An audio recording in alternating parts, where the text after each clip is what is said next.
Paper second lesson 14। आज का topic है समाजीकरण के अभिकरण। बच्चा जिस समाज में पैदा होता है और जिसके बीच रहकर बड़ा होता है वह उसी समाज की भाषा, आचरण की विधियाँ और रीति रिवाज सीखता है और तदनुकूल आचरण कर अपने समाज में समायोजन करता है। वह ये सब अपने परिवार, पास पड़ोस एवं समवय समूह, जाति और समुदाय के बीच रहकर सीखता है।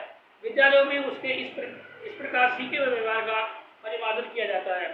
इन्हीं सबको समाजीकरण के अधिकरण कहा जाता है। यहाँ बच्चे का समाजीकरण करने वाले मुख्य अधिकरणों का वर्णन प्रस्तुत है। नंबर 1, परिवार। परिवार बच्चे का समाजीकरण करने वाली सबसे पहली और सबसे अधिक महत्वपूर्ण संस्था है। बच्चा अपनी आँख सर्वप्रथम अपनी माँ की गोद में खोलता है, उसके बाद वह अपने परिवार के अन्य सदस्यों के संपर्क में आता है। वह अपने परिवार के सदस्यों का अनुकरण कर उनकी भाषा और आचरण की विधियाँ सीखता है। जिन कार्यों को करने की परिवार में स्वीकृति प्राप्त होती है उन्हें वह दोहराता है और जिन कार्यों के लिए अस्वीकृति होती है उन्हें न करने के लिए वह अपने ऊपर नियंत्रण करता है और इस प्रकार परिवार में समायोजन करता है। बचपन में पढ़े ये संस्कार बड़े स्थायी होते हैं। इस प्रकार परिवार बच्चे का समाजीकरण करने वाला सर्वप्रथम एवं सर्वाधिक प्रभावशाली अभिकरण होता है। नंबर 2, पास पड़ोस और समवय समूह। 2-3 वर्ष की आयु पर बच्चा अपने परिवार से निकलकर अपने पास पड़ोस के परिवारों में जाता है। अब उसका दायरा परिवार से कुछ बड़ा हो जाता है। इन परिवारों में सम आयु के बच्चों के बीच वह उठता, बैठता, खेलता और झगड़ता है। ये बच्चे कभी प्यार करते हैं तो कभी लड़ते हैं, कभी एक दूसरे का सहयोग करते हैं तो कभी एक दूसरे के कार्यों में अड़चन डालते हैं। इनके झगड़े बड़े अस्थायी होते हैं। ये तुरंत ही मेल करते हैं और फिर एक साथ खेलने लगते हैं। इन समूहों में बच्चे अपने अधिकारों की रक्षा करना और कर्तव्यों का पालन करना सीखते हैं, एक दूसरे के साथ व्यवहार करना सीखते हैं, सहयोग करना सीखते हैं, संघर्ष करना सीखते हैं, अपनी आलोचना सहन करना सीखते हैं और विभिन्न सामाजिक परिस्थितियों में अनुकूलन करना सीखते हैं। जिन बच्चों के में नेतृत्व की क्षमता होती है वे अपने समूह के नेता बन जाते हैं। इन बच्चों की अपनी दुनिया होती है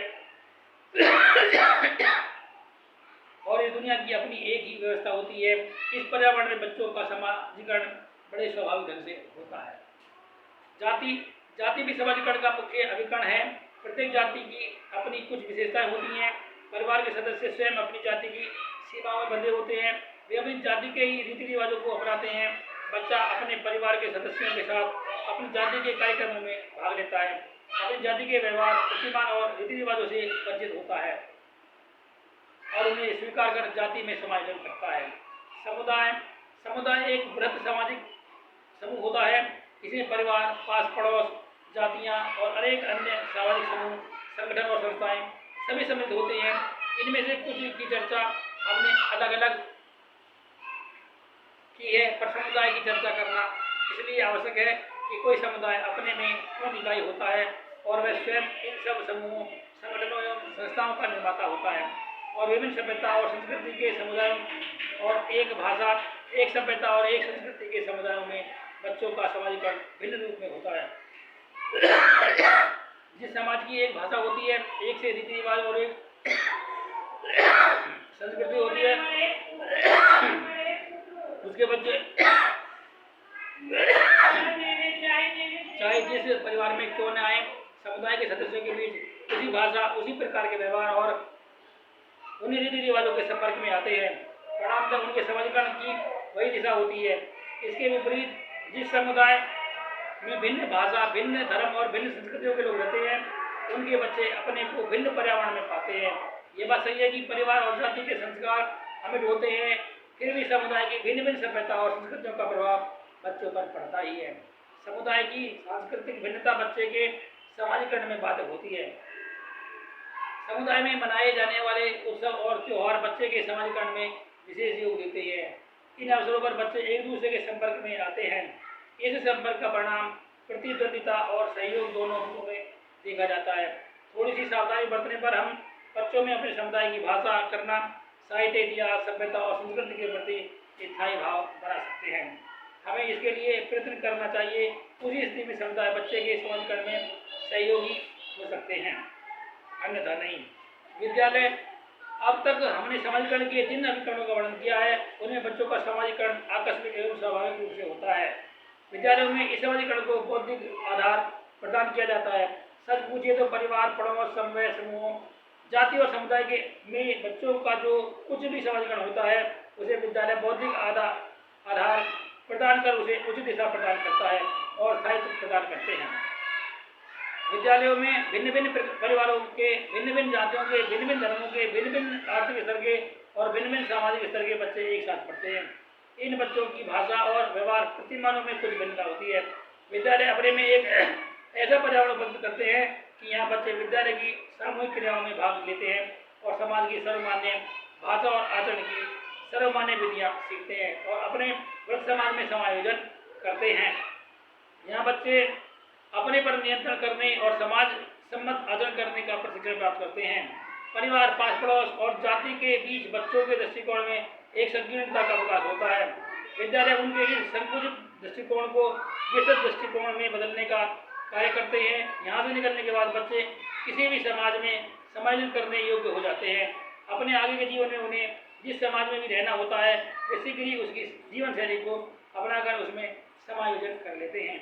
बच्चों के समाजीकरण में शिक्षा एवं शिक्षकों की भूमिका। शिक्षा मनुष्य के विचार एवं व्यवहार में परिवर्तन करने का मूल साधन है। शिक्षा के व्यवस्था की दृष्टि से 3 रूप हैं: औपचारिक, निरौपचारिक और अनौपचारिक। इनमें से औपचारिक शिक्षा की व्यवस्था विद्यालयों में की जाती है। विद्यालयों में भिन्न भिन्न परिवारों, भिन्न भिन्न जातियों और भिन्न भिन्न धर्मों के बच्चे आते हैं। यह भी हो सकता है कि उसकी भाषा में भिन्नता हो और उसकी संस्कृति भी भिन्न हो, परंतु उन सबको विद्यार्थी समाज का सदस्य बनने हेतु उसकी परंपराओं और नियमों के अनुसार आचरण करना होता है। इन सब के लिए उन्हें अपने ऊपर कुछ नियंत्रण करना होता है और अपने दृष्टिकोण को कुछ विस्तृत करना होता है, परंतु यह सब कार्य और जबरदस्ती से नहीं कराया जा सकता। इसके लिए विद्यालयों के प्रधानाचार्य और शिक्षकों को विशेष सावधानी बरतनी होती है। शिक्षकों का सर्वप्रथम कर्तव्य यह है कि वे विद्यालयों में समाज की सर्वमान्य भाषा एवं सर्वमान्य आचरण की विधियों को ही स्थान दें। शिक्षक बच्चों के लिए आदर्श होते हैं। बच्चे उनका अनुकरण कर समाज की सर्वमान्य भाषा एवं आचरण की विधियों को सीखेंगे और विद्यालय समाज में समायोजन करेंगे। परंतु बच्चे अपने परिवारों में जिस बोली और व्यवहार को सीख कर आते हैं उनमें सरलता से परिवर्तन में परिमार्जन नहीं किया जा सकता। इसके लिए शिक्षकों को बच्चों के साथ सहानुभूतिपूर्ण व्यवहार करना होता है और बड़े धैर्य का परिचय देना होता है। शिक्षकों को बच्चों के साथ बिना किसी भेदभाव के समान व्यवहार करना चाहिए और किसी भी दिशा में किसी भी जाति, धर्म, व्यवसाय आदि की आलोचना नहीं करनी चाहिए। तभी बच्चे का उनमें विश्वास उत्पन्न होगा और तभी वे उनका अनुकरण करेंगे और तभी उनका समाजीकरण होगा। शिक्षकों को चाहिए कि वे विद्यालयों में सहपाठ्यचारी क्रियाओं का अधिक से अधिक आयोजन करें और उनकी रूपरेखा तैयार करने और उनका संपादन करने और उनका मूल्यांकन करने में बच्चों का सक्रिय सहयोग लें। आज हमारे देश में लोकतंत्र है और लोकतंत्र तब तक सफल नहीं हो सकता जब तक वह हमारे जीवन की विधि नहीं बन जाता। बच्चों को लोकतंत्री समाज में समायोजन करने का प्रशिक्षण विद्यालयों में मिलना चाहिए। इसके लिए आवश्यक है कि विद्यालयों का पर्यावरण पूर्ण रूप से लोकतंत्रीय हो। शिक्षकों को सभी बच्चों के व्यक्तित्व का आदर करना चाहिए और जाति, लिंग, आर्थिक स्तर, सामाजिक स्तर आदि किसी भी आधार पर भेदभाव किए बिना उसके साथ समान व्यवहार करना चाहिए। विद्यालयों के प्रत्येक कार्य में बच्चों की सक्रिय भागीदारी भी आवश्यक होती है। यहाँ ये बात और समझनी चाहिए कि शिक्षकों का कार्य विद्यालय की 4 दीवारी तक सीमित नहीं है। वे समाज के आदर्श व्यक्ति माने जाते हैं। उन्हें विद्यालय के बाहर भी अपने आदर्श को उपलब्ध करना होगा। किसी बच्चे के समाजीकरण में सबसे पहली भूमिका परिवार की होती है। शिक्षकों को परिवार के सदस्यों को बच्चों के उचित समाजीकरण के लिए तैयार करना चाहिए।